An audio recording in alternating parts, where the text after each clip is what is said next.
Delhi high court ने EVM याचिका खारिज की। याचिकाकर्ता से कहा इन सब में मत पड़ो। दिल्ली हाईकोर्ट ने चुनावों में ईवीएम के इस्तेमाल पर रोक लगाने की याचिका पर सुनवाई से इनकार कर दिया। अदालत ने याचिकाकर्ता को सलाह दी कि ऐसे मामलों में न उलझकर समाज के लिए अच्छे कार्य करें। वहीं चुनाव आयोग ने हाल ही में मतपत्रों की स्पष्टता और पठनीयता बढ़ाने के लिए नियमों में बदलाव किया है। विपक्ष लगातार ईवीएम की विश्वसनीयता पर सवाल उठा रहा है, लेकिन अदालत ने इस याचिका को निराधार माना।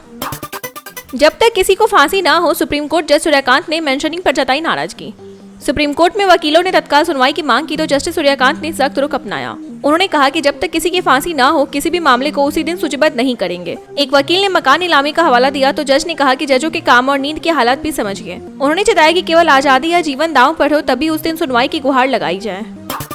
भारत बोला अमेरिका संग ऊर्जा व्यापार बढ़ेगा, मंत्री गोयल ने बताया प्लान। डोनाल्ड ट्रंप ने भारत पर पहले 25% और फिर अतिरिक्त 25% टैरिफ लगाया, जिससे कुल शुल्क 50% तक पहुंच गया। इसके बावजूद वाणिज्य मंत्री पीयूष गोयल ने कहा कि आने वाले वर्षों में भारत अमेरिका ऊर्जा व्यापार बढ़ेगा। उन्होंने न्यूयॉर्क में आयोजित कार्यक्रम में बताया कि ऊर्जा सुरक्षा भारत के लिए अहम है और इसमें अमेरिका की बड़ी भूमिका होगी। ट्रंप मीनवेल G7 देशों से भारत चीन पर और टैरिफ लगाने की मांग कर रहे हैं। बुलडोजर फैसले से मिली थी बेहद संतुष्टि, सीजेआई गवई ने साझा की मन की बात। सीजेआई BR गवई ने कहा कि बुलडोजर कार्रवाई पर सुप्रीम कोर्ट के फैसले से उन्हें गहरी संतुष्टि मिली। यह फैसला मानवीय समस्याओं से जुड़ा था और देश भर के लिए दिशा निर्देश तय करता है। उन्होंने बताया कि इस फैसले का श्रेय जस्टिस विश्वनाथन को भी जाता है, जिनके साथ उन्होंने 6 महीने तक पीठ साझा की। गवई ने कहा कि सीजेआई के कार्यकाल का न्याय प्रशासन पर कोई खास असर नहीं होता, बल्कि फैसले ही मायने रखते हैं। असम सरकार का अनोखा फैसला, गायक जुबिन गर्ग की अस्थियां ऑनलाइन आवेदन से होगी वितरित। प्रसिद्ध गायक जुबिन गर्ग की अस्थियां अब ऑनलाइन आवेदन प्रक्रिया के जरिए लोगों और संगठनों को दी जाएगी। असम के शिक्षा मंत्री रनोज पेगू ने बताया कि जहां उनका अंतिम संस्कार हुआ उस स्थल को सुरक्षित किया जा रहा है और स्मारक परिसर तैयार होगा। 52 वर्षीय जुबिन गर्ग की हाल ही में सिंगापुर में समुद्र में डूबने से मौत हुई थी। उनके अंतिम संस्कार में लाखों लोगों ने श्रद्धांजलि दी। राज्य ने उन्हें राजकीय सम्मान दिया। अमेरिका में भारतीय चुप क्यों, ट्रंप के भारत विरोधी फैसलों पर संसद में थरूर ने उठाए सवाल। भारतीय संसद की विदेश मामलों की समिति ने अमेरिकी भारतीय प्रवासी समुदाय की चुप्पी पर चिंता जताई। समिति के अध्यक्ष शशि थरूर ने कहा कि भारत विरोधी अमेरिकी नीतियों पर वहां का भारतीय समुदाय मौन क्यों है। एक अमेरिकी सांसद ने बताया कि किसी भी भारतीय अमेरिकी मतदाता ने उनके कार्यालय से नीति बदलने की अपील तक नहीं की। थरूर ने कहा कि प्रवासी समाज की राजनीतिक और आर्थिक ताकत बढ़ रही है, ऐसे में उनकी चुप्पी अजीब है। हम टापू पर नहीं रहते की जाति को भूल जाए, कर्नाटक हाईकोर्ट में जातीय जनगणना पर गर्मागर्म बहस।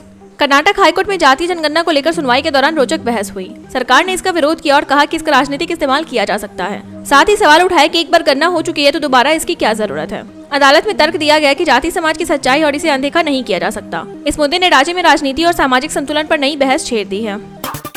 उंगा में तुर्की राष्ट्रपति एर्दोगन ने फिर छेड़ा कश्मीर राग, भारत ने जताई कड़ी आपत्ति।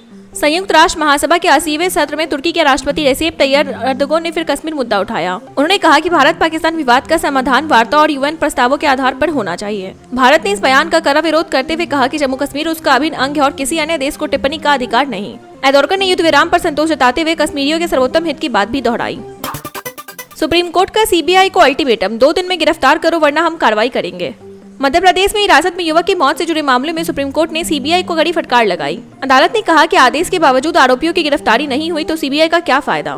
जस्टिस नागरत्ना की पीठ ने कहा उसे खरोच भी आई तो हम छोड़ेंगे नहीं। कोर्ट ने CBI को 2 दिन का अल्टीमेटम दिया और चेताया कि समय पर कार्रवाई न हुई तो एजेंसी पर ही अवमानना होगी। भारत अमेरिका रिश्तों में सुधार, क्वाड शिखर सम्मेलन में बड़ी उम्मीदें, ट्रंप भी हो सकते हैं शामिल।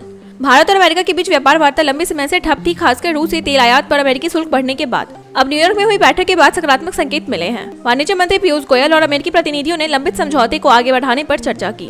दोनों पक्षों ने भरोसा जताया कि अवरोध पीछे छोड़ आगे बढ़ेंगे। इससे क्वाड शिखर सम्मेलन में ट्रंप की भागीदारी और भारत US साझेदारी को नई दिशा मिलने की उम्मीद है।